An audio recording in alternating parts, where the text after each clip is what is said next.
kembali pagi hari ini kita mau saat teduh sejenak di hadapan Tuhan. Kita mau siapkan hati pikiran kita untuk menyambut firman Tuhan. Sebelum itu kita mau bernyanyi, ya Ibu Guru ya. Kita mau nyanyi bagaikan bejana siap dibentuk.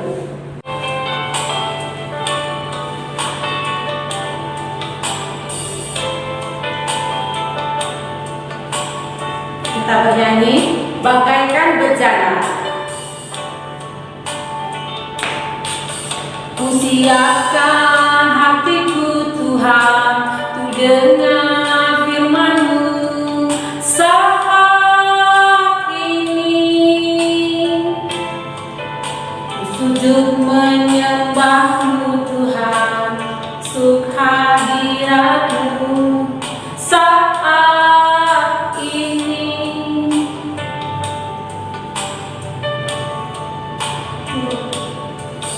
Curahkan urapan-Mu Tuhan bagi jemaat-Mu saat ini. Ku siapkan hatiku Tuhan, ku dengar firman-Mu.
Kita mau berdoa, kita mau tundukkan kepala, kita mau siapkan hati kita untuk berdoa.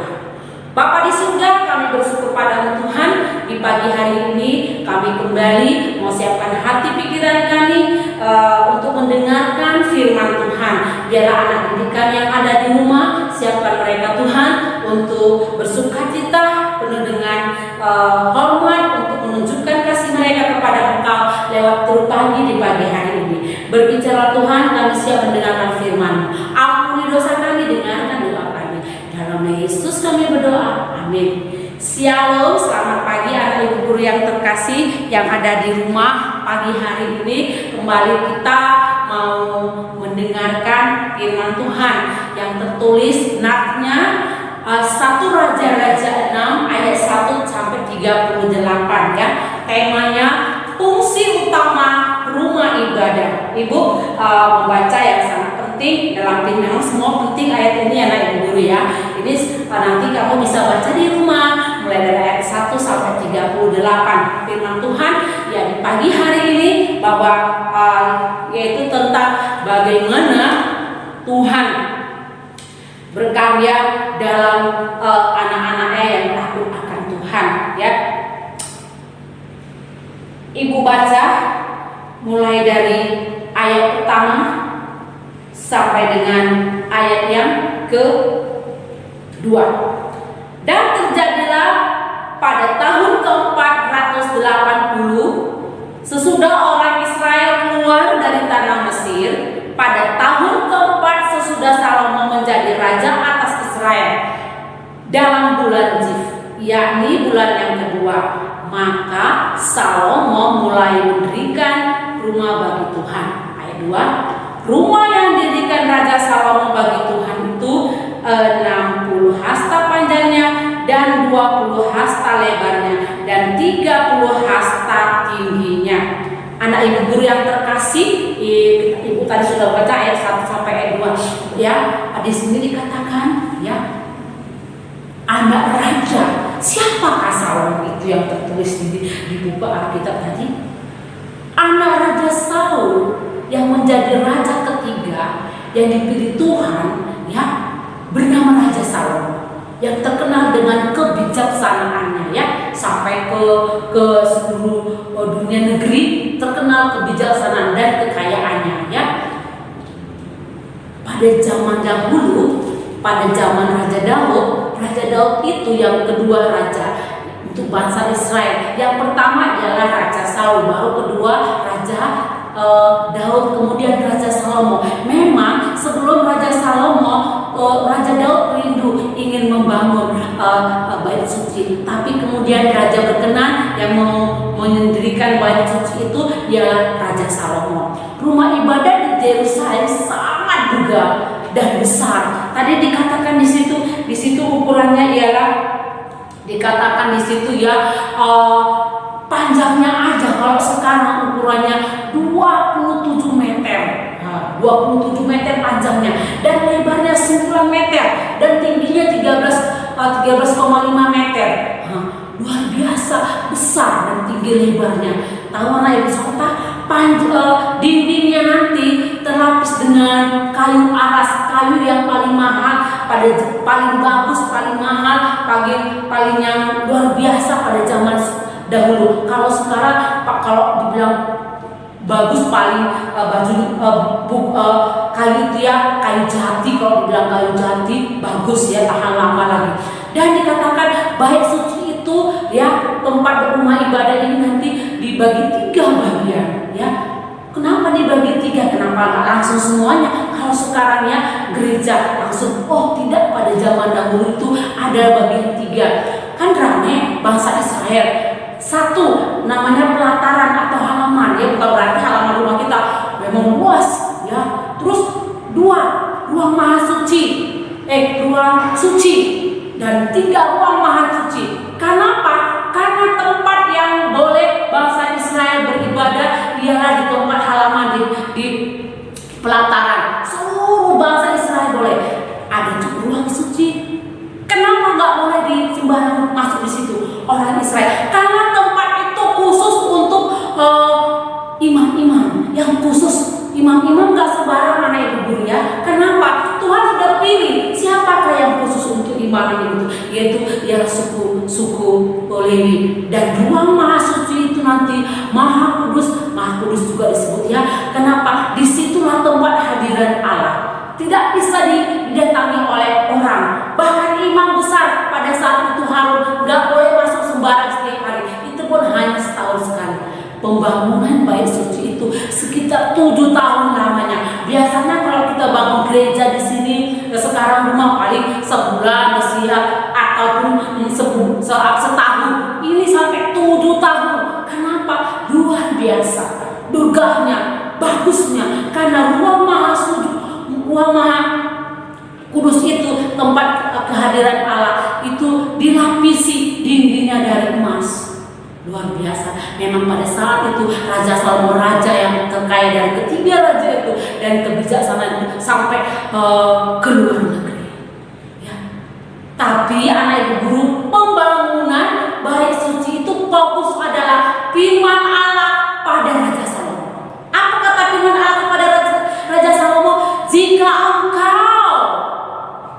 Jika engkau hidup menurut segala ketetapanku dan melakukan segala perintahku ya. Itu tertulis di dalam 1 Raja-Raja 6, 1 1 Raja-Raja 6 ayat 12 sampai ke 13 Ibu bacakan ya Ibu Guru.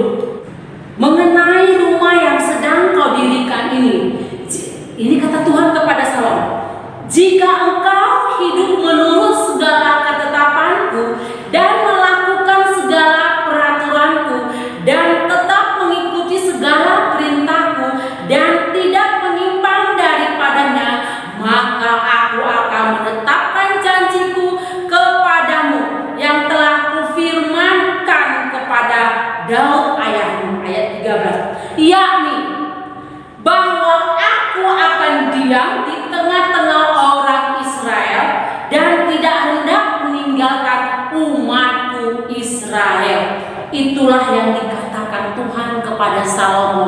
Fokus ya, Raja Salomo adalah raja sebagai pemimpin ya, dia harus berkenan di hadapan Tuhan supaya Tuhan hadir di tengah-tengah bangsanya, rakyatnya. Apabila nanti katanya Raja Salomo tidak berkenan, dia tidak memanggil Allah, dia tidak mau menyembah Allah, Tuhan tidak ada bersama-sama dengan mereka. Itu janji Tuhan kepada Daud ayahnya, dia akan berkenan. Jadi anak Ibu Guru yang mengingatkan bahwa yang paling penting dalam hidup sebuah bangsa bukan karena bangunannya yang besar, ya, bukan hanya karena bangunannya besar, ya, tetapi boleh bangunannya, tapi bangunan rohani rakyat Israel, baik suci itu penting ya, penting, tetapi lebih penting adalah hati hidup ya, baik itu sungguh menjadi sarana bagi pertumbuhan rohani umatnya ya, pertumbuhan. Apabila kalau rajanya nggak takut sama Tuhan, macam mana rakyatnya takut sama Tuhan? Kalau rajanya tidak mau membawa rakyatnya kepada Tuhan, rakyatnya nanti menyembah dewa. Jadi khusus yang penting ini pemimpinnya harus takut kepada Tuhan, baru nanti bawahannya, rakyatnya dibawa kepada Tuhan. Maka Tuhan hadir di tengah-tengah bangsa Israel, di mana Allah, yaitu di mata Allah nasib suatu bangsa terletak di tangan pemimpin ya. Allah menegaskan kepada Raja Salomo ya, hidup menaati peraturan dan ketetapan Allah, dia boleh berharap dan kesetiaan Allah kepadanya ya. Di mata Allah nasib suatu bangsa terletak di tangan pemimpin. Allah mengasihi umatnya bila pemimpin rajanya datang ke hadapan Tuhan menyembah ya. Raja Salomo hidup menaati peraturan yang ditetapkan Allah, dia boleh berharap apapun akan kesetiaan Allah, baik kepada dirinya maupun kepada bangsa Israel. Di mata Allah, kehidupan rohani seorang pemimpin bangsa sungguh penting dan bermakna ya. Ibu Guru, dia punya wewenang mengatur kehidupan bangsa yang dipimpinnya. Dia punya paling tinggi wewenangnya ya. Perikop ini mengingatkan kita harus ya, kita bahwa keindahan rumah ibadah semestinya sebanding dengan tingkat kerohanian ya, kerohanian kita.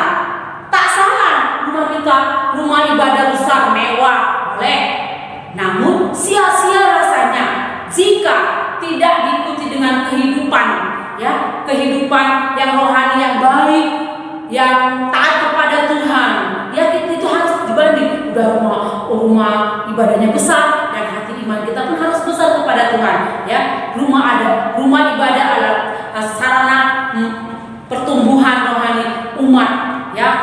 Itu berarti tak hanya raga, jiwa kita manusia juga harus dibangun. Itulah fungsi utama rumah ibadah ya. Harus setia kepada Tuhan. Mewahnya rumah ibadah yang dibangun oleh Raja Salomo di Yerusalem itu mengingatkan supaya Salomo sebagai pemimpin harus takut akan Tuhan. Itulah fungsi rumah ibadah. Kalau pada saat zaman dahulu apabila bangsa Israel berkenan di hadapan Tuhan, taat kepada Tuhan, Allah hadir. Di manakah tempat Allah hadir pada saat itu? Di ruang Maha Kudus. Ya, ada 3 tadi di tempat peraturan. Di situ boleh semua masuk bangsa Israel. Baru khusus tempat imam-imam, khusus bangsa orang Lewi, disitulah Allah. Disitulah tempat orang imam. Dan di ruang Maha Kudus tidak boleh orang masuk. Karena apa? Hadirat Allah di situ lewat tiang awan dan tiang api. Allah berada di situ. Tak boleh masuk orang ruang Maha Kudus. Nanti suatu hari kelak imam besar yang boleh itu kan sekali tahun. Kita saat ini kita ada rumah bidan, tiap hari kita boleh masuk karena Yesus sudah datang kepada kita dalam bentuk firman-Nya. Boleh kita baca setiap kali. Yesus Tuhan Allah adalah Allah Maha Pengasih. Dia pada mulanya adalah firman. Firman sudah bersama-sama dengan Allah dan firman itu ada Allah. Kita berada, hati kita, pikiran kita menyembah, datang ke bait Allah, tempat menyembah kepada Tuhan.